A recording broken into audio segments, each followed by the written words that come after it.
আজ নিয়ে চলে এসেছি নতুন আর একটা রেসিপি। আজ বানাবো লাউ পোস্ত। লাউ পোস্ত বানানোর জন্য আমি এখানে লাউয়ের খোসাটা ভালো করে ছাড়িয়ে কেটে ধুয়ে নিয়েছি।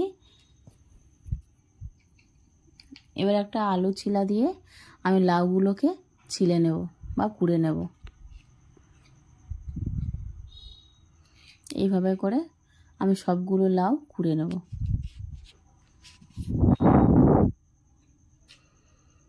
দেখুন লাউগুলো সব আমি কুড়ে নিয়েছি। এরকম আর কতটা জল বেরিয়েছে দেখুন।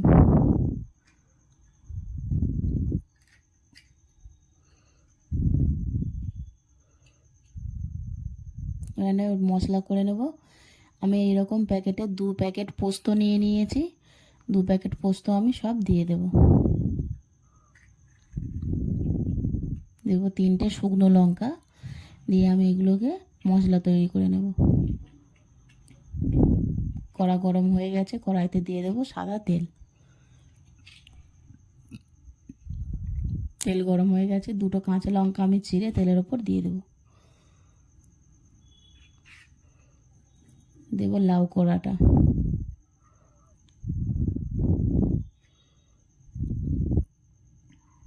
দিয়ে দেব নুন,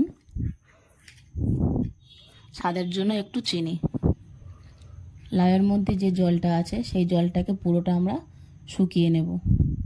এক্সট্রা কোনো জল দেব না। ওর ভাপে যে জলটা উঠবে তাতেই লাউটা সিদ্ধ হবে। আর পুরো লাউয়ের মধ্যে জলটা শুকিয়ে নেব। পুরোটাই যাতে শুকিয়ে যায় সেরকম করে রান্না করব। গ্যাসটাকে একটু আস্তে করে রাখবো। ঢাকা দিয়ে দিয়ে পুরো রান্নাটা করব। দেখুন লাউয়ের মধ্যে জলটাও শুকিয়ে গেছে। এবারে দিয়ে দেব পোস্ত আর শুকনো লঙ্কা বাটাটা।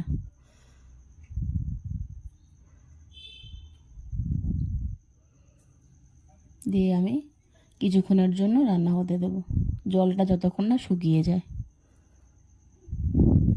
জলটা শুকিয়ে ঝোলটা পুরো গা মাখা মাখা হয়ে গেছে। এবার আমি এটাকে নামিয়ে নেব।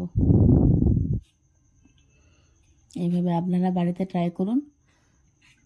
খেতে সত্যিই খুবই ভালো ছিল আর সুন্দর একটা রেসিপি। ভালো লাগলে চ্যানেলটিকে সাবস্ক্রাইব করে নিন, লাইক করুন, কমেন্ট করুন আর শেয়ার করুন বেশি বেশি করে। গরম ভাতের সঙ্গে আপনারা এইভাবে তৈরি করে খান, খুবই খেতে ভালো লাগে এই রান্নাটা। আর কমেন্টে জানান কেমন লাগলো।